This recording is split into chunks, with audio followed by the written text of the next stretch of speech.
اب 15ویں صدی میں ہم ہیں. اب ایک بات میں کہہ رہا ہوں اور وہ میری ذاتی رائے ہے، گمان اندازہ اس میں مجھ سے اختلاف کرنے کا ہر ایک کو حق ہے.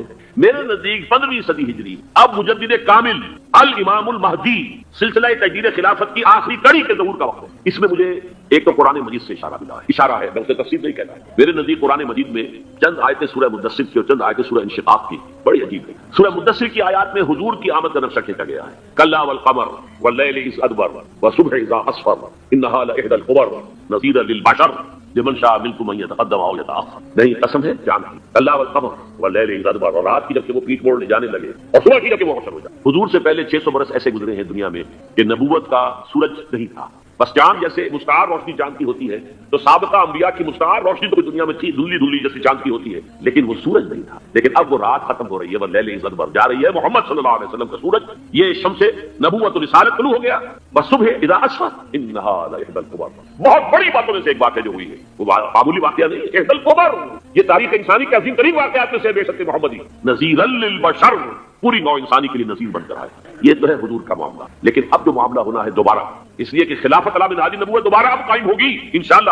حضور کے بعد میں آپ کو بتا چکا ہوں، خلافت راشدہ ختم ہونے کے بعد سے زوال زوال زوال زوال زوال زوال زوال زوال زوال تھوڑا سا 2.5 سال کا 2 سال کا وقفہ آیا ہے حضرت عمر بن عبدالعزیز، ورنہ زوال زوال زوال زوال زوال. اگرچہ اس زوال کو 1000 سال لگے ہیں. یہ عمارت جو محمد نے بنائی تھی ایک دن میں نہیں گر گئی صلی اللہ علیہ وسلم. کھنڈر بتا رہے ہیں عمارت عظیم تھی، 1000 سال کے بعد یورپ کے سیلاب نے آ کر اس کو گرایا ہے اور ختم کیا ہے. ورنہ 1000 سال تک سفر و شوکت کے ساتھ امت مسلمہ تو موجود رہی ہے، چاہے اسلام جو ہے وہ حکومت کی سطح پر موجود نہیں تھا. بہرحال اب جو اس کا دور آیا ہے دوبارہ خلافت علی ہادی نبوت کا دور، اس کا نقشہ سورہ انشقاق میں کھینچا گیا ہے. فلا اقسم بالشفق، اب دیکھیے سورج غروب ہو گیا. حضور کی بعثت کے وقت تو سورج بصارت طلوع ہوا تھا، اب وہ سورج غروب ہو چکا ہے. سورج کے غروب ہونے کے بعد صرف روشنی رہ جاتی ہے شفق کی، سرخ سی، بس وہی باقی رہی ہے. باقی کیا رہ گیا؟ بدا الاسلام غریبا ویسعود کما بدا بطوبى للغرباء. فلا اقسم بالشفق واللیل وما وسق، رات کی سی تاریکی ہے اور جو کچھ اس نے اپنے اندر جمع کر لیا ہے. والقمر اذا اتسق، اور قسم ہے چاند کی جب کہ وہ بھر جائے. پورا بھرتا ہے کتنے دنوں میں؟ 14 دن. اور 14 صدیوں کے بعد اب پہلی صدی کا جس نے کہ تجدید کامل کی عمر بن عبدالعزیز، 14 صدیوں کے بعد اب 15ویں صدی میں الامام المہدی کے ظہور کا وقت قریب. اب جو کچھ مجھے حضرت امام المہدی کے بارے میں کہنا ہے، دوبارہ اپنی بات کر رہا ہوں کہ میرا ذاتی گمان ہے، اختلاف کیا جا سکتا ہے. میرا گمان یہ ہے کہ یہ اب جو مجدد آئیں گے وہ حضرت مہدی ہوں گے. پہلی بات تو یہ جان لیجیے کہ مہدی 2 ہیں، ایک شیعوں کے مہدی، ایک سنیوں کے مہدی. ان میں بڑا فرق ہے. شیعہ حضرات مہدی کو مانتے ہیں، وہ ان کے 12ویں امام ہیں. ان کے عقیدے کے مطابق انہیں پیدا ہونے کے فوراً بعد اس اندیشے سے کہ انہیں قتل کر دیا جائے گا، ایک غار میں چھپا دیا گیا تھا. تقریباً 1200 برس سے وہ اس غار کے اندر تھے. وہ روپوش ہیں، چھپے ہوئے ہیں، اسی لیے انہیں امام غائب کہا جاتا ہے. اور اب ان کا انتظار ہو رہا ہے، اس لیے انہیں امام منتظر بھی کہا جاتا ہے. اس لیے شیعوں کے دارالعلوم جو ہوتے ہیں دارالعلوم المنتظر، وہ اس لیے ان کا انتظار کیا جا رہا ہے. تو یہ ہے اب ان کا خیال ہے کہ آخری دور میں، آخری زمانے میں وہ ظاہر ہو جائیں گے، غار سے نکل آئیں گے. دیکھیے میں اس عقیدے کو اس بنا پر رد نہیں کرتا. یہ ناممکن ہے کہ کیسے کوئی شخص جو ہے 1200 برس تک کسی غار کے اندر زندہ رہ سکتا. نہیں، میں سمجھتا ممکن ہے. 300 برس تک اصحاب کہف رہے کہ نہیں رہے؟ سوئے رہے. 300 ایئرس ہم مانتے ہیں. حضرت عیسیٰ اسی حیات عرضی کے ساتھ 2000 سال سے موجود ہیں آسمان پہ کہ نہیں؟ آپ کو معلوم ہے حضرت عزیر 100 برس تک مرنے کے بعد دوبارہ زندہ کر دیے گئے. فامات اللہ مئۃ عام ثم بعثہ. تو ناممکنات میں سے کوئی سوال پیدا نہیں ہو. لیکن یہ کہ آیا کوئی امامت معصومہ کا تصور قرآن اور حدیث سے ہمیں ملتا ہے؟ پھر یہ کیا یہ موروثی امامت کہ حضرت علی کی نسل جو حضرت فاطمہ سے چلی ہے اسی میں یہ امامت ہوگی؟ اس کے لیے ہمارے پاس کوئی دلیل نہیں ہے، ہم اس کو تسلیم نہیں کرتے. ہم تو سمجھتے ہیں کہ معصومیت ختم ہو گئی محمد رسول اللہ صلی اللہ علیہ وسلم، خاتم المعصومین ہے محمد رسول اللہ. اب ان کے بعد تو اجتہاد ہے اور خلافت ہے. عام معاملات میں اجتہاد ہوگا، نظام خلافت کا ہوگا.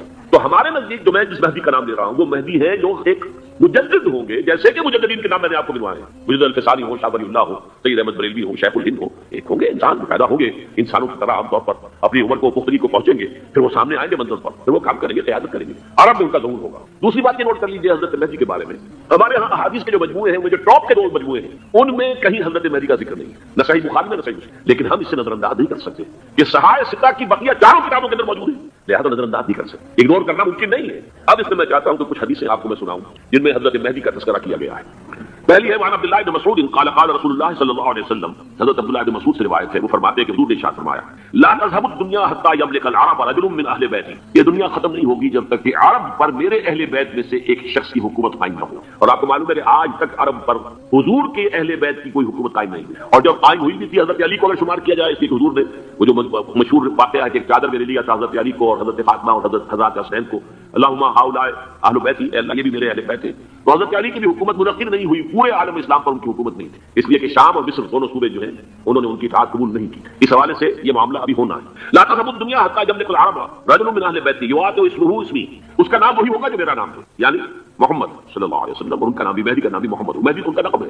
یہ ترمذی میں بھی ہے، ابو داؤد میں بھی ہے، سنن ابی داؤد جامع ترمذی، بلکہ ابو داؤد میں ایک اور روایت ہے، قال حضور نے فرمایا لو لم یبق من الدنیا الا یوم، اگر دنیا کی زندگی میں سے کچھ بھی نہ بچے سوائے ایک دن کے، لطول اللہ تعالی ذلک اليوم، تو اللہ تعالیٰ اس دن کو لمبا کر دے گا، حتی یبعث فیہ رجلا منی، یہاں تک کہ میرے خاندان میں سے ایک شخص کو اٹھائے گا، من اہل بیتی، میرے اہل بیت میں سے، یؤاتو اسمہ اسمی و اسم ابیہ اسم ابی، جس کا نام میرے نام پر ہوگا، جس کے والد کا نام میرے والد کے نام پر ہوگا، محمد ابن عبداللہ ان کا نام ہوگا، اور وہ یملأ الارض قسطا وعدلا کما ملئت ظلما وجورا، وہ سرزمین عرب کو عدل اور انصاف سے اسی طرح بھر دیں گے جیسے کہ وہ ظلم اور زیادتی سے بھر چکی ہو۔ دوسری روایت ہے حضرت ابو سعید خدری رضی اللہ تعالیٰ عنہ سے، حضور نے فرمایا المہدی منی اجل الجبہۃ اقنى الانف يملأ الارض قسطا وعدلا كما ملئت ظلما وجورا يملك 7 سنين، رواہ داؤد، کہ مہدی مجھ میں سے ہوں گے بڑی روشن پیشانی والے اور بڑی کھڑی ناک والے، وہ زمین کو بھر دیں گے انصاف سے اور عدل سے جیسے کہ وہ ظلم سے بھری ہوئی ہوگی، اور وہ 7 برس تک حکومت کرے۔ عرب میں خالص خلافت من ہذه النبوہ کا نظام حضرت مہدی کے ہاتھوں قائم ہوگا اور 7 برس تک قائم رہے گا عرب کے اندر۔ اس کا اگلا مرحلہ میں بعد میں بیان کروں۔ تیسری روایت، اور اس کو میں اس لیے خاص طور پر سنا رہا ہوں کہ اس میں وہی الفاظ آئے ہیں جو میں نے ابتدا میں حدیث آپ کو سنائی تھی، اس کے الفاظ ہیں۔ عن ابی سعید قال ذکر رسول اللہ صلی اللہ علیہ وسلم بلاء یصیب هذه الامہ حتى لا يجد الرجل ملجا يلجا الیہ من الظلم، حضور نے ذکر فرمایا کہ ایک دور ایسا آئے گا انتہائی ابتلاء اور آزمائش اور مصائب کا کہ کسی شخص کو کوئی سر چھپانے کی جگہ نہیں ملے گی اس ظلم سے اپنے آپ کو بچانے کے لیے۔ فیبعث اللہ رجلا من عتبتی واہل بیتی، تو پھر اللہ میرے خاندان میں سے میرے اہل بیت میں سے اٹھائے گا ایک شخص کو، فیملأ به الارض قسطا وعدلا، اور اس کے ذریعے سے اللہ تعالیٰ زمین کو عدل و قسط سے بھر دے گا۔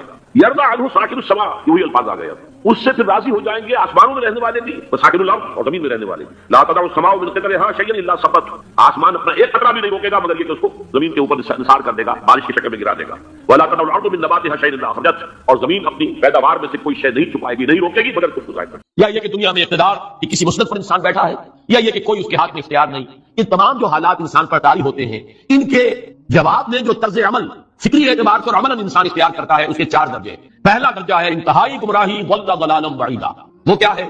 اگر عزت ہوئی، نعمتیں ملی، فلاں دیوی یا دیوتا کی نگاہ کرم ہے، اس کی کرپا سے یہ ہو گیا، اور اگر کوئی تکلیف آ گئی، مصیبت آ گئی، معلوم ہوتا ہے کہ فلاں دیوی یا دیوتا ہم سے ناراض ہو، یہ کالی دیوی کی طرف سے کوئی مصیبت آ گئی ہے، یا یہ کہ یہ لکشمی دیوی کی نگاہ کرم ہے کہ ہمیں دولت مل گئی ہے۔ یہ تو ہے شرک۔ شرک ہونے کے اعتبار سے یہ ہے ضل ضلالا بعیدا، انتہائی پستی۔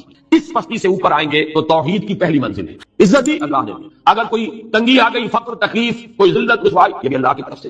ایک اعتبار سے کوئی انسان ہدایت پر آ گیا، بڑی گہرائی تھی اس گندگی کی اور اس خباثت کی جو شرک جس کا نام ہے، اس سے انسان نکل آیا نجاست سے۔ توحید تو ہے لیکن ابھی اس میں اس کی گمراہی کا ایک ایلیمنٹ شامل ہے، اور یہ گمراہی سے جب تک آگے نہیں آئے گا، اوپر نہیں ابھرے گا، اس کا طرز عمل کیا ہوگا؟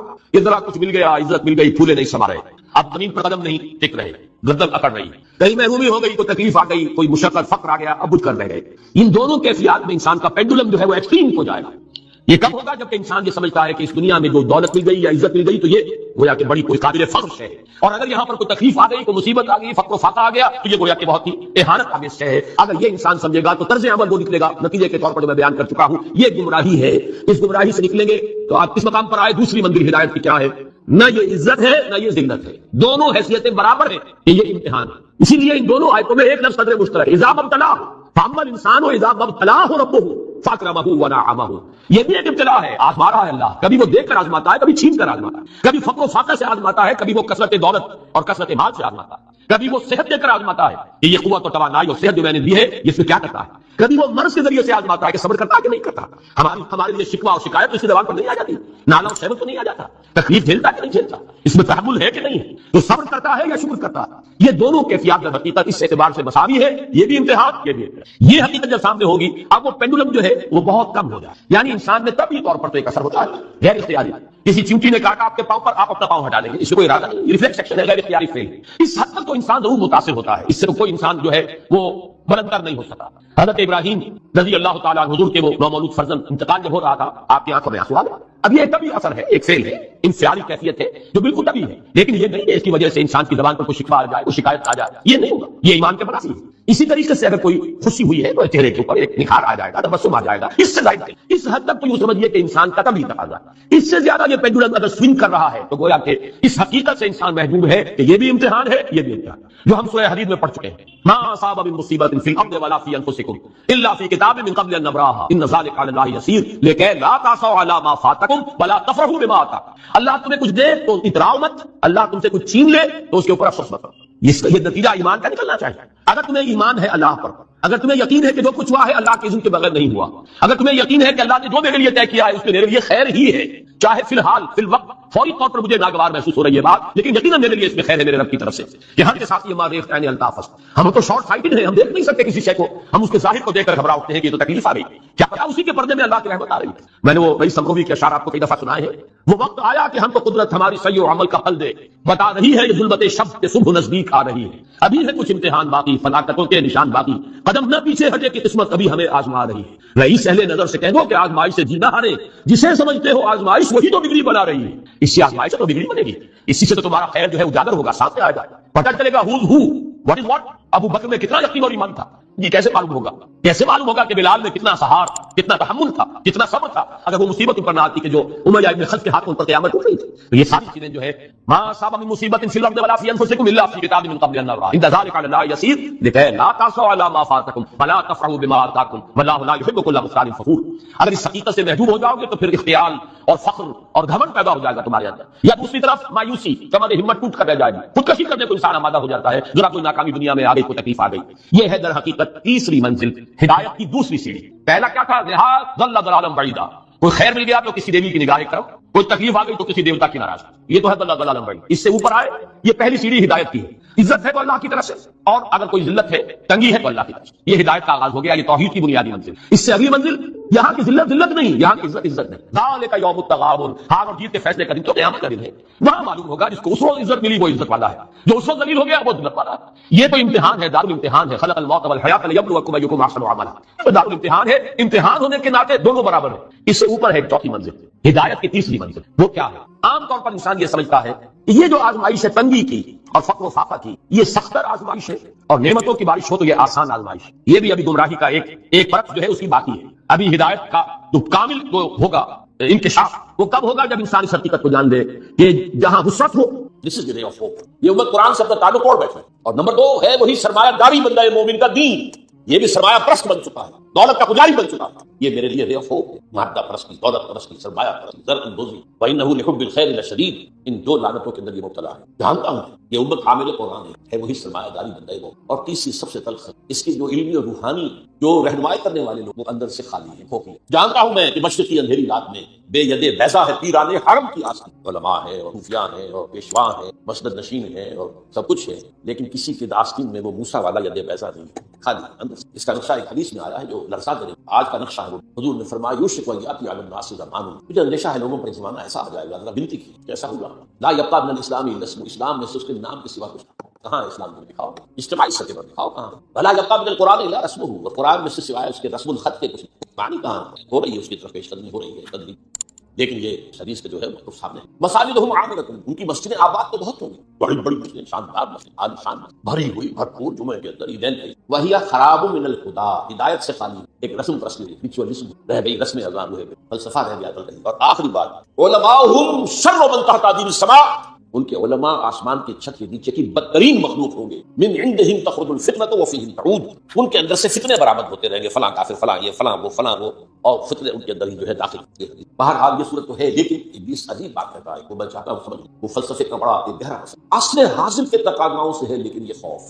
ہو نہ جائے آشکارا شر پیغمبر کہیں، مجھے مسلمانوں سے اتنا خوف نہیں ہے کہ یہ دوبارہ شر پیغمبر کو لے آئیں گے، اصل حاضر کے تقاضاؤں سے خوف ہے۔ یہ کیا بات ہوئی؟ آپ نے کبھی سوچا بھی نہ ہوگا۔ دیکھیے یہ ایک فلسفہ ہے، ہیگل کا ہے، پھر اسی پر مارکس کا فلسفہ آیا ہے، میٹیریلزم، ڈائلیکٹیکل میٹیریل۔ وہ فلسفہ کیا ہے؟ دنیا میں ایک سلسلہ چل رہا ہے، تصادم اور ارتقاء۔ ایک نظریہ سامنے آیا، اس سے انسان نے ٹرائی کیا، اس کی خرابیاں ظاہر ہوئی، تو اسی کی کوکھ سے اس کا ایک اینٹی تھیسس وجود آیا، دونوں میں ٹکراؤ ہوا، ان دونوں کے ٹکراؤ سے ایک نئی تیسری چیز ڈیولپ ہو گئی جو پہلے سے بہرحال دے۔ اب تو یہ نئی چیز بنی، یہ خود تھیسس بن جاتا ہے، کیونکہ یہ بھی آسمانی ہدایت پر مبنی نہیں ہے، اندھے بہرے مادے کا سفر جو جاری ہے، مکمل تو نہیں ہوتا، حق پاکامی تو نہیں ہوتا، اس میں جو ڈیفیشنسی ہے وہ پھر اپنا ایک ری ایکشن پیدا کرتا ہے، پھر وہ تھیسس پھر اینٹی تھیسس کو جنم دیتا ہے، پھر ان میں ٹکراؤ ہوتا ہے، پھر آگے بڑھتا ہے۔ یہ ہے جس کو کہتے ہیں ڈائلیکٹک کی تاریخ چل رہی ہے، اس بات سے کہ جہاں ایک طرف وہ خیر و شر کا معاملہ چل رہا ہے، وہیں پر بھی اسی پروسیس کے دوران یہ جو ڈائلیکٹیکل پروسیس ہے یہ بھی آگے بڑھ رہا ہے، نو انسانی بحثیت مجموعی شر سے خیر کی طرف آ رہی ہے۔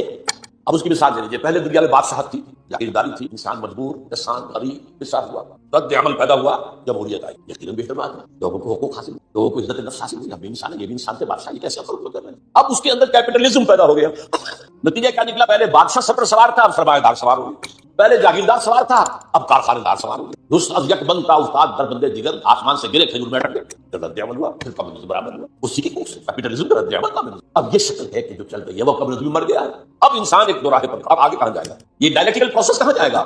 مغربی دنیا سمجھ رہی ہے کہ ہمارا نظام ہی بس جیت گیا ہمیشہ کے لیے، ہمارا جو سیکولر لبرل